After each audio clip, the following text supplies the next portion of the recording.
Thank you all for attending. My name is Deborah. I am a volunteer with the South African Film Festival.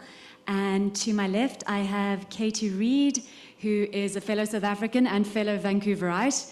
She is the volunteer coordinator at Qmunity, which is a resource center for queer, trans, and the Two-Spirit community. And we have a very exciting panel joining us from afar. We have our director, Phyllis Ellis, who is with us today, and we have Dr. Payoshni Mitra, who is joining us from London, and it is 3:45 in the morning. So special appreciation to Dr. Mitra. So firstly, I just want to thank you both. I feel quite rattled. I had all these questions prepared, and after watching this movie for the third time now, but this time on the big screen, I feel quite impacted, and I'm sure the audience does as well. The film is beautifully crafted. It's absolutely devastating, and I just want to give you another round of applause for making this incredible film.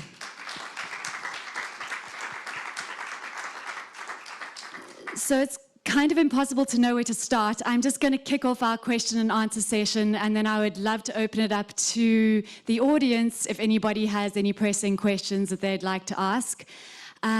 Firstly, for Phyllis, I just wanted to know, so Phyllis is also, apart from being an exceptional filmmaker, an athlete herself, and she competed in the 1984 Olympics in field hockey. So Phyllis, I was just curious, considering your history as an elite athlete, how that brought you to making this film and how it informed your process. Oh, you are on mute. I'm not sure if it's on your side or ours. Yeah, no, it's me. I muted. And then I unmuted. I'm just saying hi to Payoshni. It's been a while since we've seen each other's faces. And thank you very much for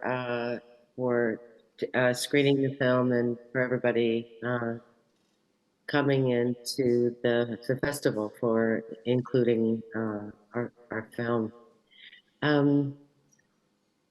Yes, I competed in the 80s, late 70s, mid to mid 80s, with the Olympic team, and was sex tested many times. And many athletes that I competed with in various sports had experienced sex testing, and some athletes that I competed with, some who are no longer with us, as a result of devastating results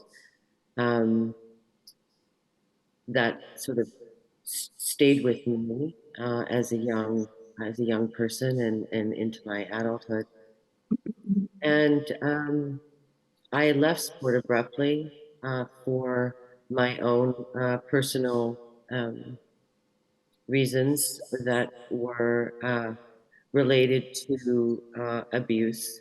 And I thought as a filmmaker at one point I would come back to sport, and Dr. Bruce Kidd, who's in the film and a very close colleague, friend, and ally to both Payoshni and I, called me and said, I think you should take a look at this story. And I met Payoshni, and after many months, the film has a funny way, you know, sometimes it just starts talking back to you. In this film, you know, once you know something, you can't unknow it. So it had taken, you know, my personal experiences and the experiences of my fellow athletes so many years ago, and this took it to a whole other place. And we started making the film, and now we're here with you today. Thank you so much, Phyllis. And then I would just like to ask Keitu a question. Keitu works in gender activism, and I just wanted to know from your perspective and in the work that you do and what you witnessed in the film, how you see the intersections between gender and race with regards to what you noticed in the film and also in your work. The film named it quite well, I think. We heard the athletes specifically say this is targeting Black and brown women particularly, it's troubling the way in which they're targeting young Black and brown women. They're cutting off careers at their knees. And it's happening so disproportionately to women of color than it is to white athletes. And we're finding that, yes, whilst white athletes may be getting gender tested as well, or sex testing, they're experiencing it at the highest stage of competition. Every example that we saw is Olympians whose gender comes into question. And with African and brown athletes, we're seeing juniors, we're seeing 17-year-olds, we're seeing 16-year-olds, we're seeing 18-year-olds whose gender, whose identities are being brought into question and put in a very public arena. And we know that this causes them immense harm. And so I think it's not surprising for the world we live in, but it is definitely blatant, both from the IAAF, from World Athletics, from sports governing bodies, even from CAS itself in the rulings that they've made, that there is a significant disregard for the lives of Black and brown women in as it pertains to them and their athleticism. And what's really funny is that there's going to continue to be Black and brown athletes to come up because they're continuously exploiting people. You go to the African continent, the lengths to which someone like a Caster Semenya has to emerge into the talent that she is out of Limpopo, it's because of an immense process of exploitation that exists, and that's why you hear the athletes say, I knew from when I was very young that this was going to be my career. And what are the implications of these young people, these young Africans, these young brown women who are being taken, who exploited, who have very low income backgrounds, and they're sold a dream that this is your meal ticket out. And then in juniors, you're told you're not a woman, you're barely a human, you're insufficient. It's concerning, and it's particularly targeting, yes, folks at the intersection of their race and their gender identity. And it's really not even their gender identity, it's what they're imposing, right? Because all of them will tell you, I'm a woman, and yet it's a group of white men sitting in Europe who tell them they're not. And there's so much to say, yeah. Thank you so much. And on that note, I think something that we were just curious about, and maybe Dr. Mitra, you could answer this for us, is the ruling on Caster's case. So as far as we understand, the European Court of Human Rights, she won that case, but is still unable to compete. Could you explain that ruling to us? Thank you for the question, and thank you for giving me the opportunity. Thank you to Phyllis, as always, for making this wonderful film, which has been so important in the field of sport, especially. We really want more and more sport administrators to see this film. As far as your question is concerned, there are some updates after this film was made. Caster Semenya went to European Court of Human Rights and appealed against the decision of the CAS as well as the Swiss Federal Tribunal. Now, only a couple of months back, the court has given a positive judgment to that appeal. But it does not, as you mentioned, it does not impact the federation at all, because the court can tell you whether there has been a human rights violation, where the Court of Arbitration for Sport or the Swiss mechanism, basically the Swiss Federal Tribunal, they acted in a way which respects human rights principles and European Convention of Human Rights. But the federations, as we have seen the World Athletics publicize in the past, believe that they are private entities, not bound by human rights principles such as the Universal Declaration of Human Rights or the European Convention of Human Rights, and therefore they can do whatever they want. Now, this is a concern around the idea of autonomous, the sport as sports autonomy that we have had for several years, but with conversations around human rights in the field of sport getting some kind of traction at this point. This is even more discussed at this point, but we haven't been able to do much. which is why recently on October 11th, that was the last day that the Swiss government could have appealed against the decision of the European Court of Human Rights, a decision that really, many of us found, very progressive, and we were very happy at the time when that judgment came. But the Swiss government, which is known for respecting human rights, promoting human rights in the field of sport. Their former president went to the IOC and spoke on human rights and the importance of human rights in the field of sport. And in spite of all of this, the Swiss government has gone back to the European Court of Human Rights and appealed against that judgment, that very positive judgment, that judgment which was pro-human rights, gave a favorable decision, in favor of Casta. Swiss government has challenged that decision, appealed against that decision at this point at the Grand Chamber of the European Court of Human Rights. So that's where we stand. We fight, as activists, who have been committed to this for years now, for decades. Now we take a few steps forward, and then we are pushed back again by these sort of either institutions or governments, the richest governments in the world, in some ways. We are being pushed back again. And imagine the situation that these athletes are in. Such uncertainty and such humiliation over and over again, because there is an impact of these regulations in their immediate lives as well. Thank you, Dr. Mitra. And I just have to say thank you so much for the work that you are doing tirelessly for years, regardless of what you come up against. It's really amazing. I would love to open this out to the audience. Do we have any questions from the audience for any of our panelists?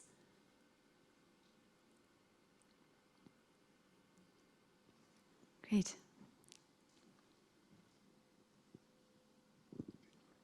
Thank you for an amazing film, amazing direction. I'm just wondering, these debates went back many years, and in the current debates on gender identity and sexual identity, there's a much greater focus on non-binary distinctions between human beings. To what extent is that debate impacting the field of sport, where in fact many people are challenging these distinctions between what is male, what is female? Would you like to take that, Keitu? Maybe I can answer a portion of it, and anybody else wants to add on can add on.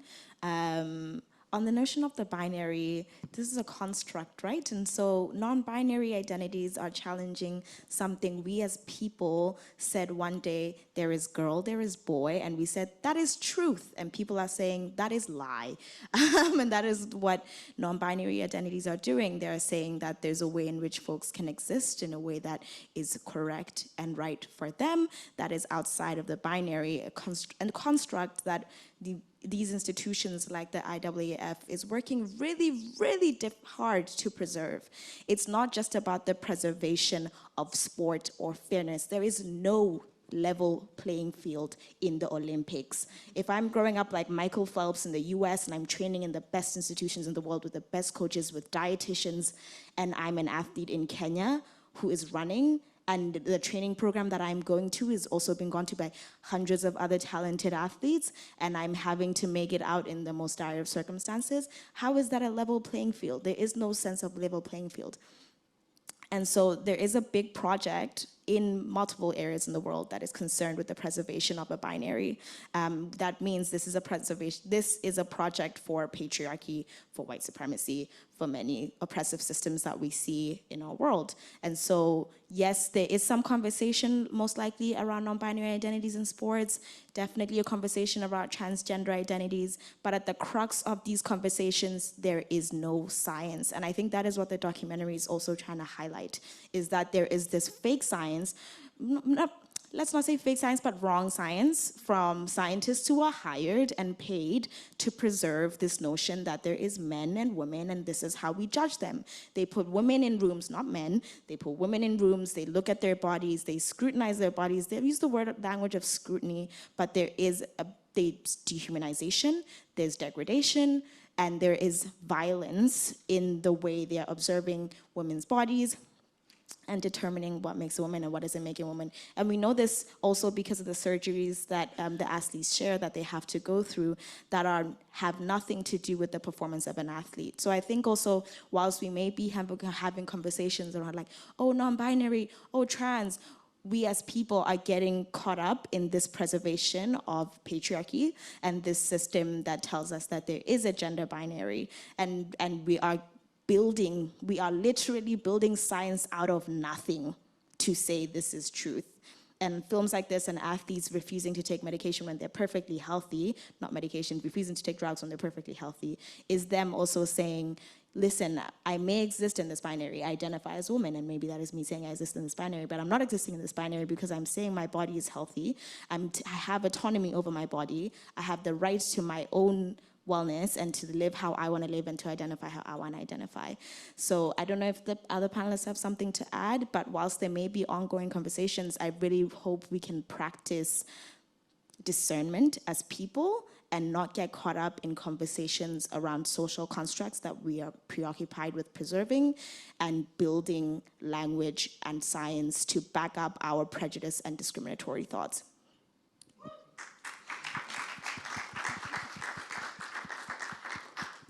Would anybody else like to jump in there? Phyllis? I was just going to suggest Payoshni is, I always turn my head to Payoshni in this moment because she's been in this space for, like she said, decades, so I defer to her.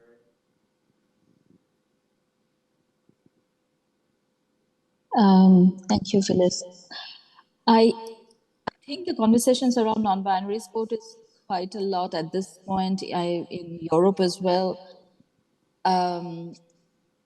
It's important, but I think in the context of this film and the experiences of the athletes concerned, there are certain things that we more urgently need to address.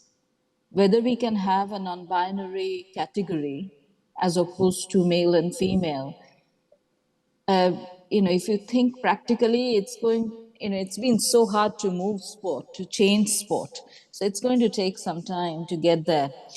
But for now, I think as far as these athletes concerned, being somebody working closely with the athletes, that has always been my priority.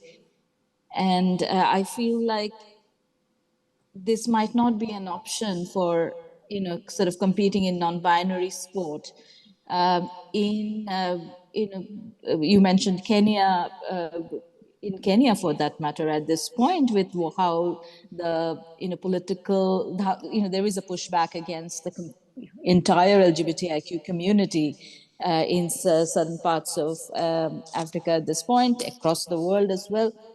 So I think the discussions on non-binary sport at this point for somebody like Margaret Wambui or Evangeline McKenna, who you saw in this film, might be a bit distant. Having said that, Margaret herself has spoken about it, that whether there could be an intersex category.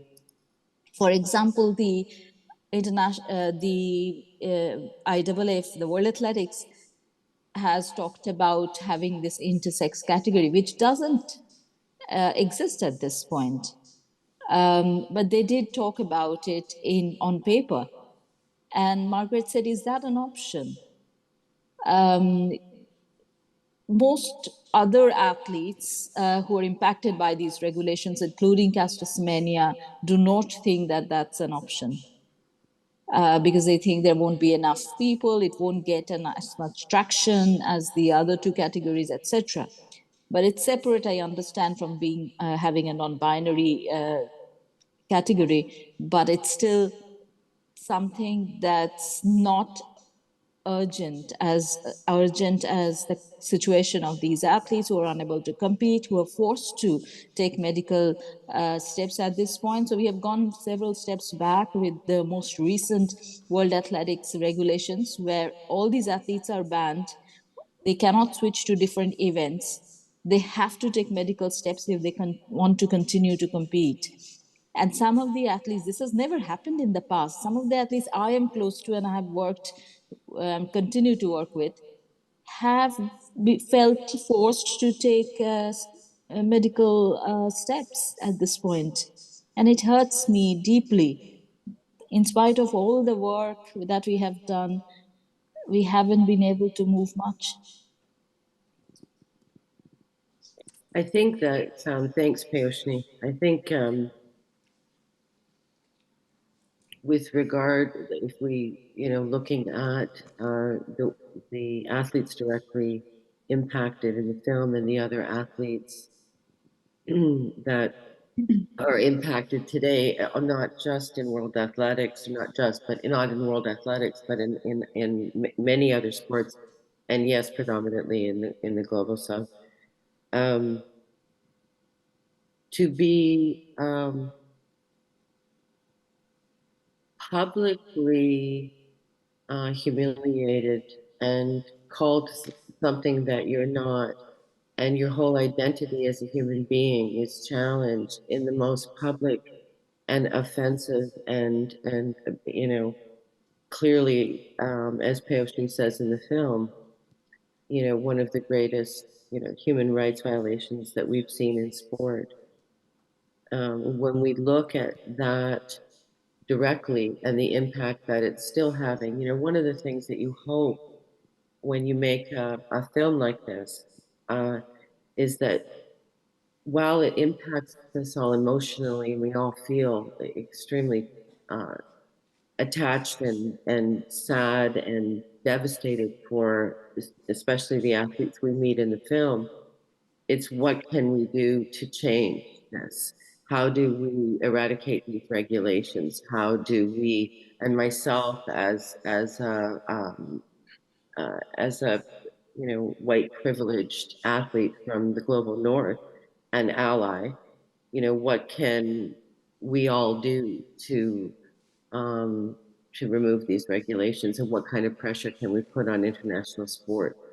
And that then impacts inclusion at all levels. It impacts inclusion with the women that are impacted directly in this film, that are continually impacted. It affects the non-binary athletes and the trans athletes because, inclusion, while, we use the word so often these days at a fundamental level, it's about everybody's basic human rights, the right to compete.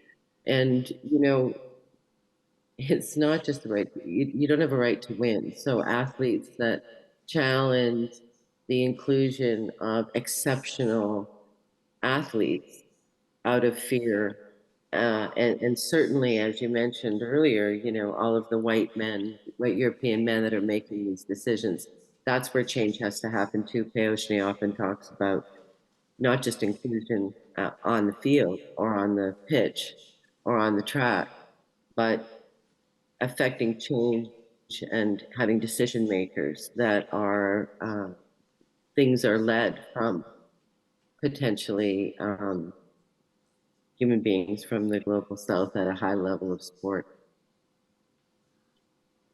Great, thank you. On the question of allyship, I am curious about what we can do as a population who has just watched this film, women supporting women. How can we be better allies?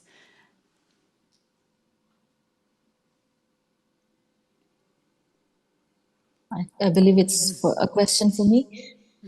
I think it's very important because of the kind of climate we are in.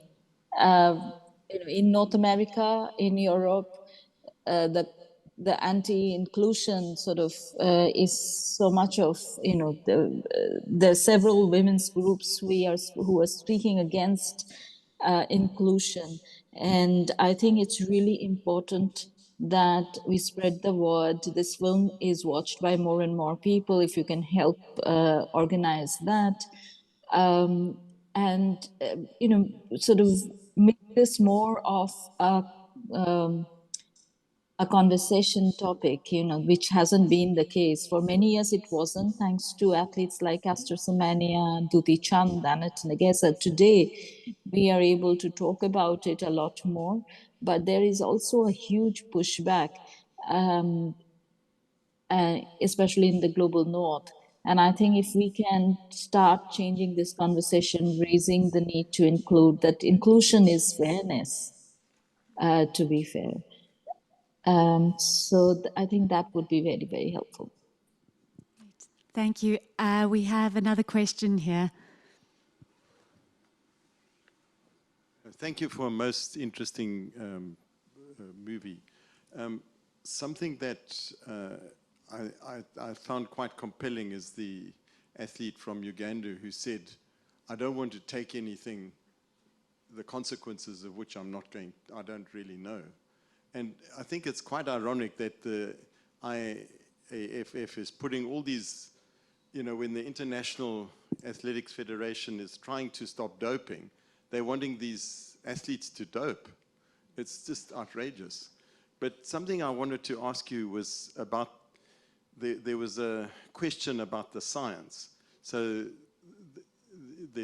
they're sort of basing their decisions on questionable science. Was that evidence, or the scientific evidence they presented, was that published in referee journals? Because, I mean, surely the rest of the scientific community should be attacking that. I mean, that's surely one of the ways in which we could fight this. Anyway, thank you. We have done that over and over again, trying to fight back their science, because their science is inadequate. The first time we took them to court in 2014, 2015 for Duti Chand's case, IAAF came to the court to back a policy that they brought into practice 4 years before that, in 2011. And they were not able to provide enough scientific evidence, which is why Duti Chand won her case. And the scientific evidence they provide today is still very questionable. There has been some of these articles, as you asked, if they are published in peer-reviewed journals. Some of them are published in BJSM, the British Journal of Sport Medicine. And one of these articles, written by two scientists, Stefan Burma and Garnier, both of whom were commissioned and were working, were associated to the World Athletics. Stefan Burma is their medical director. They came together to do this research. They have the access to all the data. And they came together to write this article, on the basis of which they fought Caster Semenya's case at the court. Now, some of these scholars, some of them come from North America, like Professor Roger Pilkey. They tried to sort of analyze the data as far as, whatever access they had. And there were more than 240 errors in that study, on which World Athletics based their arguments for Caster Semenya's case. Some years later, I think it was 2021 or something, when they finally published, BJSM finally published an erratum saying that that study was not causational, as it suggested at that time. It was correlational, that study was misleading. They accepted it. And that study wasn't independent, and that more robust, independent research is required in this field.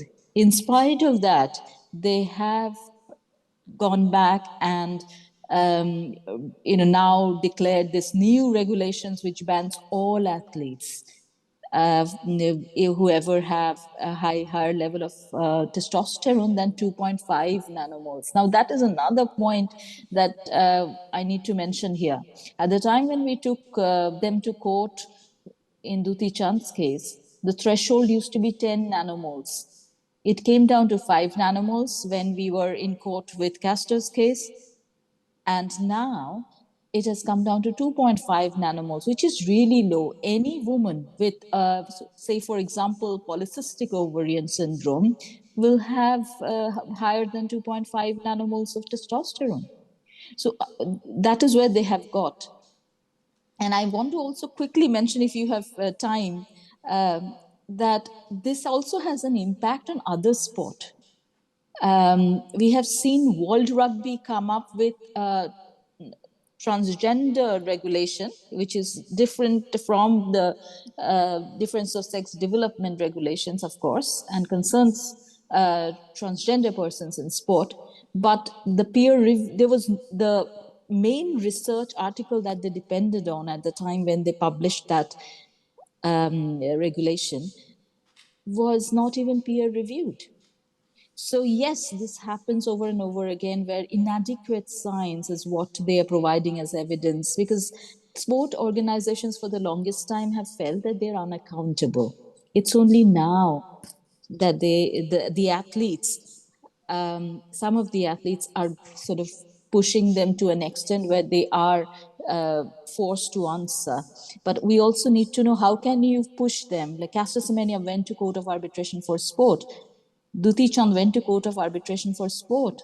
But this requires huge amount of money. And for athletes from the global south, we can't think of raising that amount of money to fight cases. So it's a battle which is absolutely unequaled, whether it's medicine, whether it's law.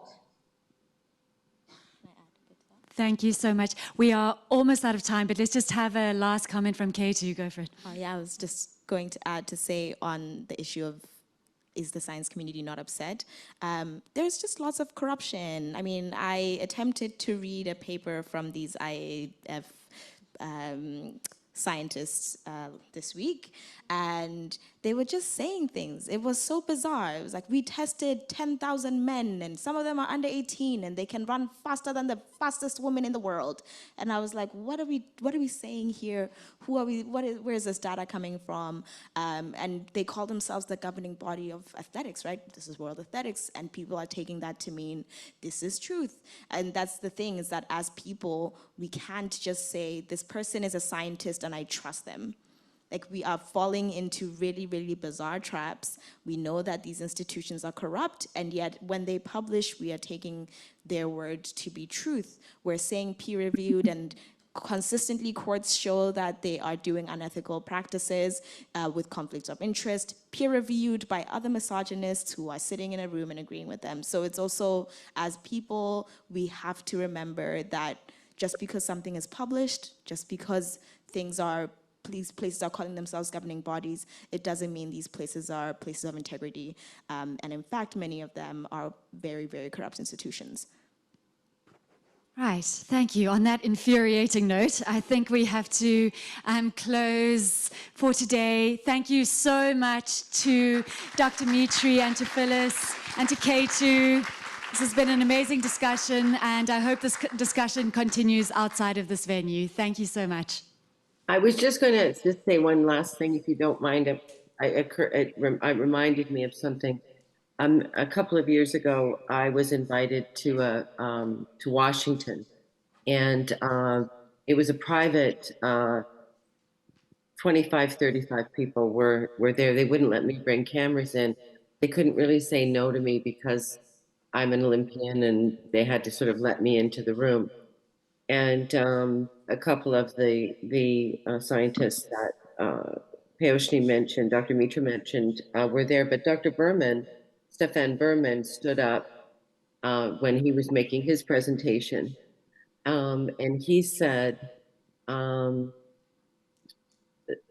all men. I don't know why they wouldn't want to take medication and alter their bodies in order to compete in women's sport, because they're all biological men. So this is, I was there. I heard him say it. You know, there were many other things that he said, and there were athletes in the room, and so when you have, and it almost felt like we were somehow thrown back to other times where we were, we were looking at severe human rights violations in different parts of the world, and he was some Aryan kind of entity that was speaking, and he was angry. So when you have that attitude, that person who's at the top of the food chain as far as the science goes, saying that in a public forum, that's what we're battling against. Yeah, we watched Measures of Men earlier today, which was a good accompaniment to this, I think. Thank you so much for that, Phyllis. Okay, thank you. Unfortunately, we do have to end. I wish we could continue, but thank you so much. Thank you for joining us.